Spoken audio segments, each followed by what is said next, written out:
Hello sheep friends. So if you are back, we are going to be setting up our Starkline netting today. Like I said in the other video, we have a discount code for you guys for BRG. So check out the notes below and you guys can get a discount with your Starkline netting if you'd like to invest in it.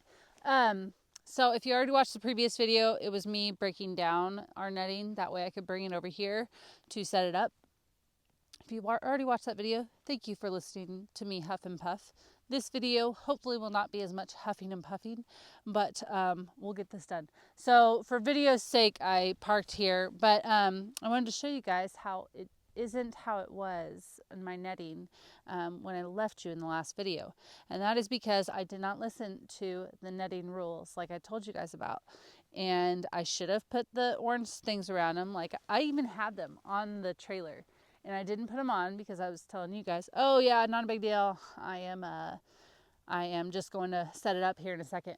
Well, my netting unrolled because this trailer is at a slight angle and the bumping of the trailer didn't help it.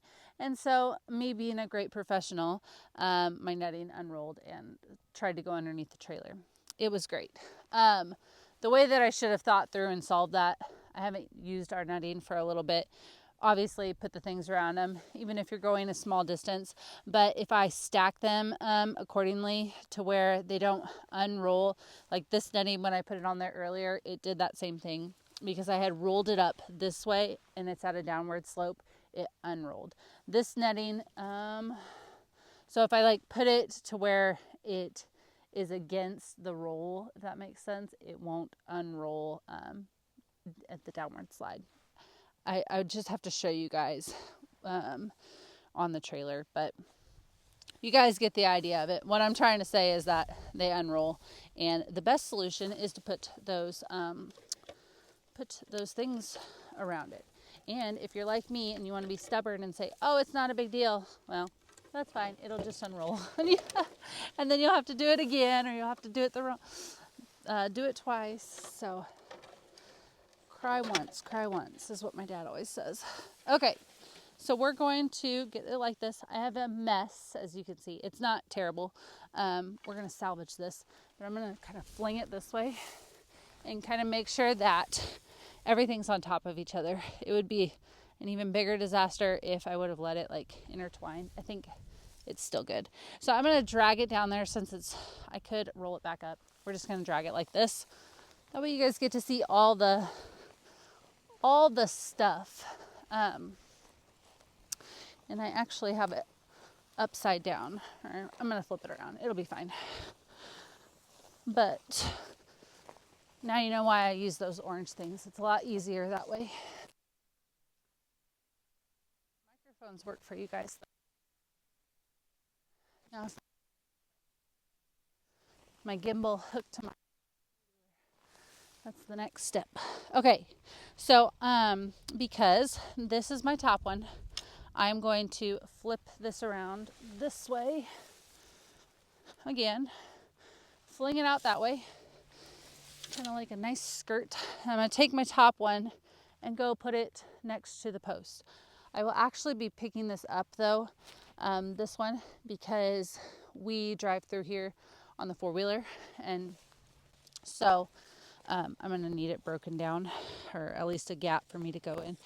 I'm going to put it right up against the high tensile and then come back here. I will always put, that way I have tension on it. I'll show you guys as I come closer in the next backwards. And then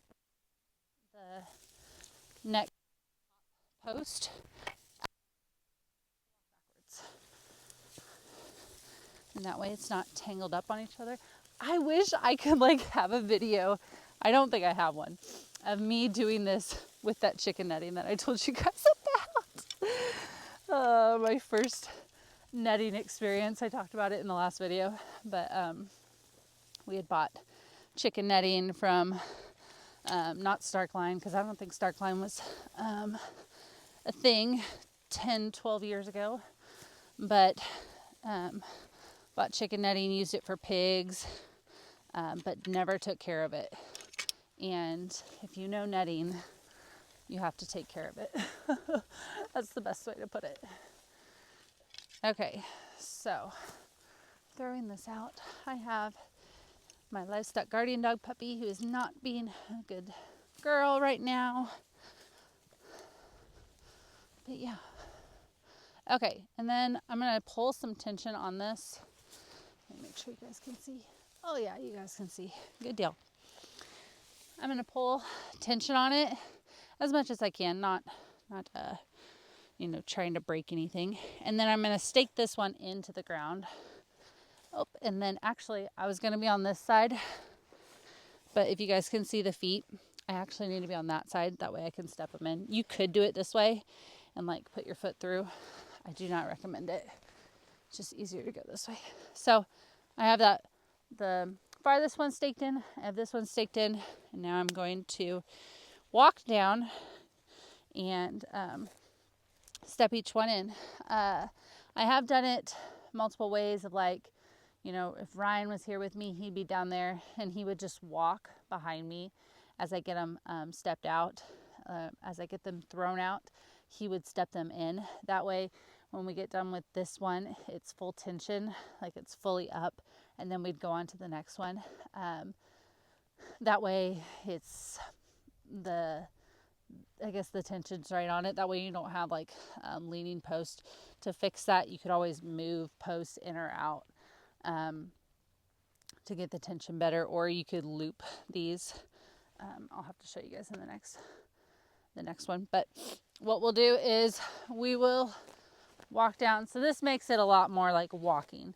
Like as you guys saw in the last one when I was picking things up, I went down doing something. I went back doing something, working on the netting. And then I did have to make another pass to pick everything up since I was just one person. But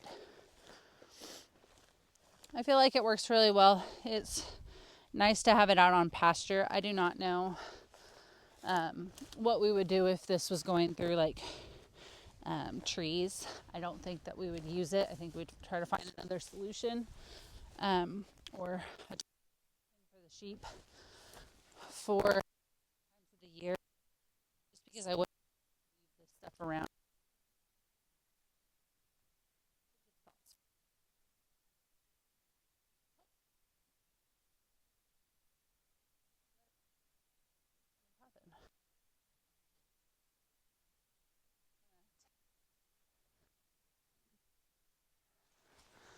With this puppy being bad, I probably shouldn't do that, but I'm going to swing it out here kind of like a gate. That way we can drive our four-wheeler through here. But now I'm going to walk back, get the four-wheeler, and go to the other side. Like I said, we didn't set these pastures up when we did high tensile electric. This is 240 acres up here. And we have 3 strands, at least down the middle, but it's broken up into 4 different sections. So Ryan and I have a way of talking about it, that it's the west side, the west middle side, the east middle side, and then the east side. So come up with your own kind of things on how to talk about your land. We also have a big map, which has been awesome. My brother-in-law is in crop insurance and got it for us, like an aerial map of our ground. As like a Christmas gift, he got them for his clients. And so when we're talking about farm projects and stuff, it's always nice to do that. I don't know why I'm trying to turn this four-wheeler on. I guess I will just get my next netting and show you guys what I'm doing. And I do need to adjust the camera to show you guys. I guess you can see it. Like I said, not pretty. Don't do it this way. Or if you do it this way, don't be upset when your netting's, I don't know, when it might be just a little tangled. There's a proper way to do it. So I'm going to take my top one, put it over here. If I needed to, I could adjust this, stick it in. Like I said in the last video, I have these little ties. So they're, I'll leave them in the description box. They're from Amazon. But I have found, like, I think they send you with some string kind of things that you can do the same thing with. But I prefer this. So what I'll do is I'll take this little wire off, have it right here, and I will connect them just once in the middle. I was doing it like once on the top and once on the bottom. That's not really necessary. If you just do it once, it's good to go. Now I need to find the grounds and connect those. They have little metal clips, and if you haven't done netting in a few weeks, you forget the best way to clip them together. But then when you remember, you get the ball rolling. So there we go. Okay. So those are good at the bottom. Then there's one on the top to electrify it. So ground and then electric. So I'm going to pick up the whole thing. The bottom one is obviously on the bottom, or like the other end is on the bottom. I'm going to take the top one, tension it just a little bit, and then just kind of throw it. And I'm going to walk backwards. See the tension that I give on it.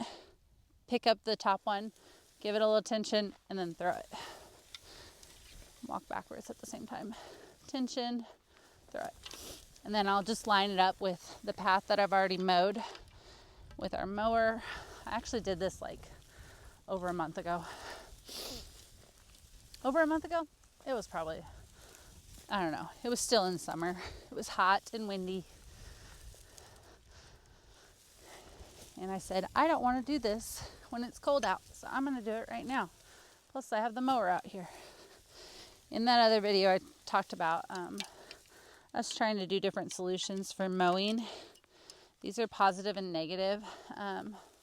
So that means that the negative is on the bottom, and then the rest of the fencing is positive. Works for like this kind of forage that we have. That way when it touches the bottom, it's not grounding out, taking some of that voltage away. Tension and throw. But what was I trying to tell you guys? That we're trying to figure out solutions on how to make sure that the whole farm is electrified to the best of our ability. We have our neighbor driving by up on the north side. The dogs love chasing people, so thank goodness my steps were over here on this side of the fence where I'm at. So it goes a lot easier. Ooh, just scratched myself. I think I talked about this in the other video, but just taking care of your netting is important. Ryan, when we were mowing over the summer, tried to get too close and clipped one of them, and with the mower, like the side of the mower, and broke off a little part. You can repair they give you a kit to repair the electrical lines, but still stings when that happens.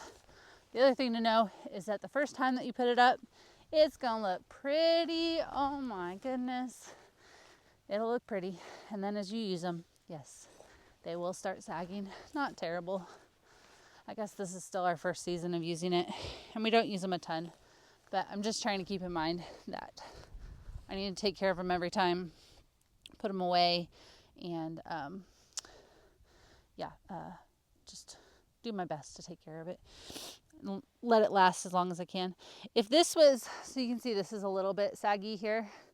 It's not, I don't know, I guess I could do it. You can take this part and loop it around, and that gives you more tension there on the top. I'm not too worried about it. I think that looks okay. So So how are we going to take you guys along? We got 2 more to go.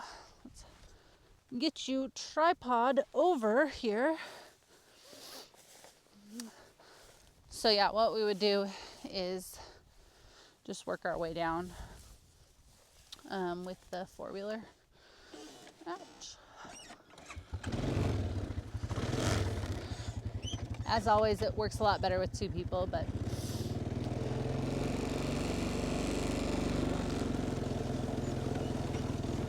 the sheep are up north here behind me, and this is going to be the first paddock that'll be full netting, like on the north side and the south side. I could probably get away with doing like the back grazing, just doing that in poly braid, but it's already set up in netting, so there's no real reason for me to try to break it down and yeah, try to put it into poly braid. We have enough netting we went ahead and purchased enough, because one thing that you need to think about is leapfrogging. So like we have the north to south. So we have the farthest north is set up with netting, and then we have, so like you need to be able to, does that make sense, leapfrog? So north, and then we have a middle right now that they're on that paddock, and I'm setting up another paddock that will be used towards the end of the week. I don't know. Yeah, because I just gave him that. So it'll be a little bit longer, but I need enough netting to set up this one and then put them into this paddock and then be able to break down the previous one. So how many would that be? 4, 8, 9, 10, 11, 12. So I would need 12 netting nuts. I think we ended up purchasing 16 total when we bought it. That was the other thing that I think at one point needed sides on it. Right now our sides, our north and south, are high tensile, if that makes sense. We have 3 strands of that. So let me back you guys up. I'm chit-chatting more than I'm doing anything here. That's why this video is taking so long. Okay. Let's get this out.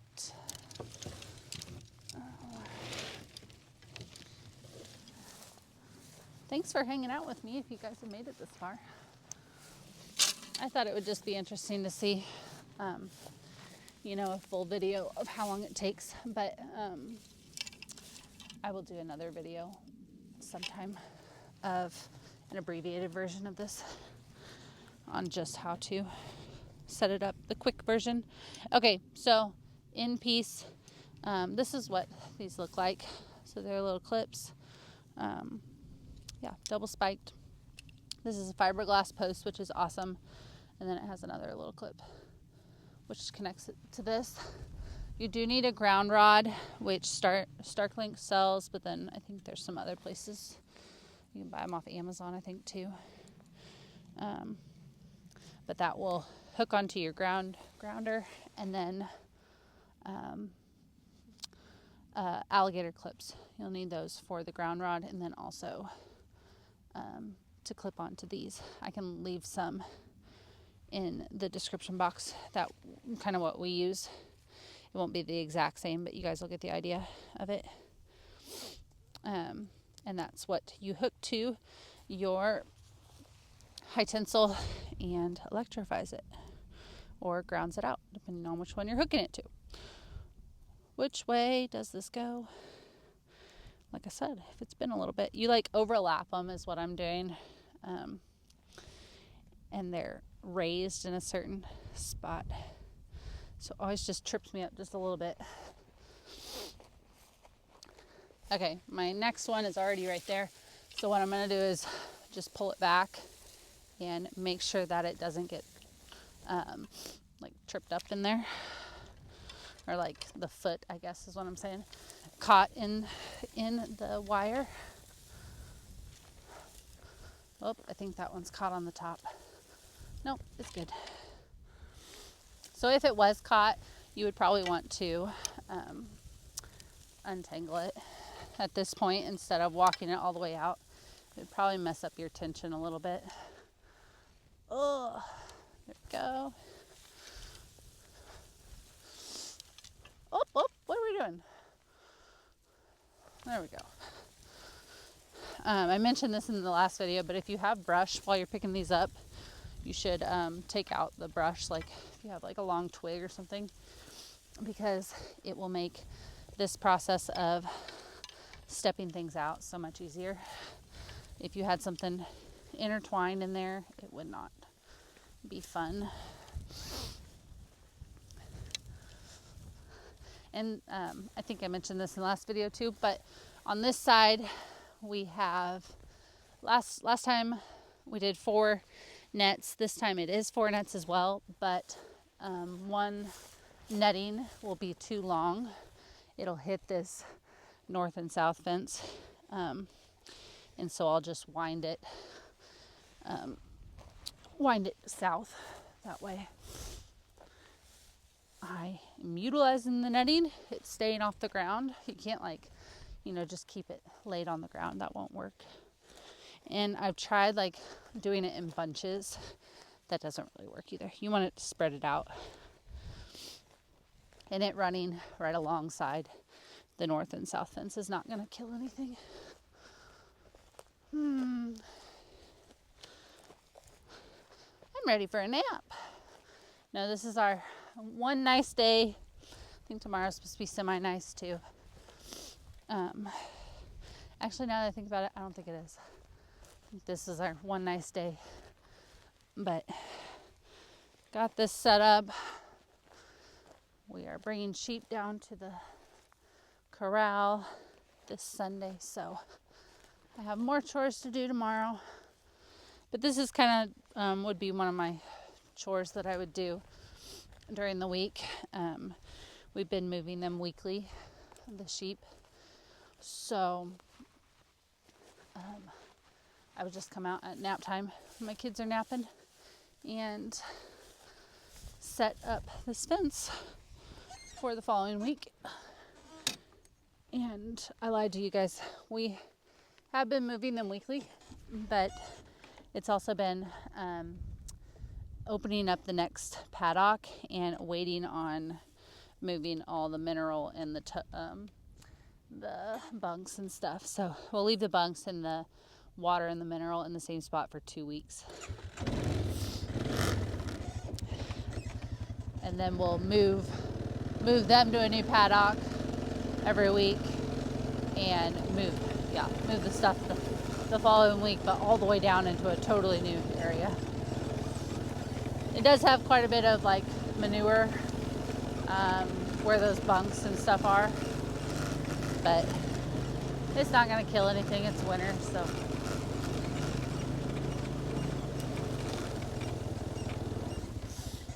Okay, last spot. Sorry for the turning. Hang in there, guys. You're doing great. Hopefully this isn't too terribly boring for you guys to do the full live of this.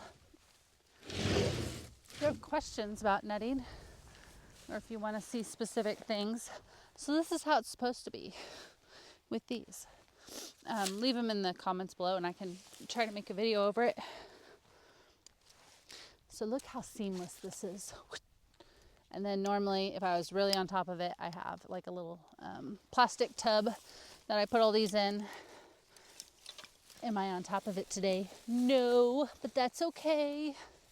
And if you look at this, it's actually backwards. So if I tried to pick this up and put it out here, you can see that that's not right, because I'm going to be going over top here. You know what I'm trying to say?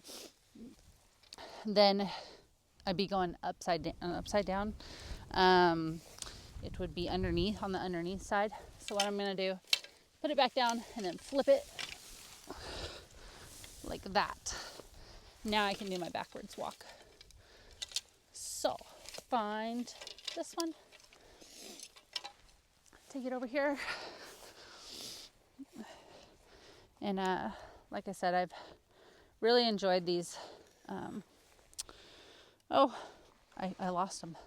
These little things to connect them, because if you have too much tension, it'll start to pull them apart a little bit. But those just help a lot. When you're doing your grounds, you want to make sure that you don't have them touching the electrified wire like this.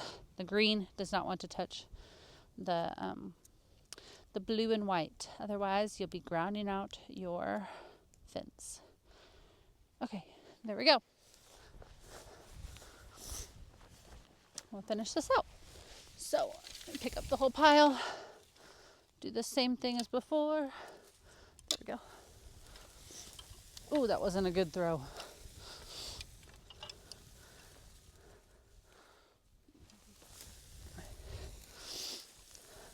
Like I said, it goes a lot easier if Ryan was here with me. This is another thing that it does sometimes. Like I should have, I don't know, it's not that big of a deal. They just want to, when I put tension on it, it wants to flip up because of the way the feet are. But I'll just not pull it as hard. Ouch! Got my finger. Here in a second, I'm gonna hit my north-south fence. These do really well, like as corners too, if you don't put too terribly much tension on them. Starkline does send a thing with the netting that you can use to like put tension and like what am I trying to say too? You know, if this was a corner, you could anchor it back. I've used them a couple times to make corners or like squares with this netting, and they work really well. So this isn't perfectly lined up. I still have probably 4 feet there till I hit my north-south fence. So I'm just going to go at an angle and step this in. That way it kind of, what am I trying to say? It cuts off that corner so the sheep don't come down here.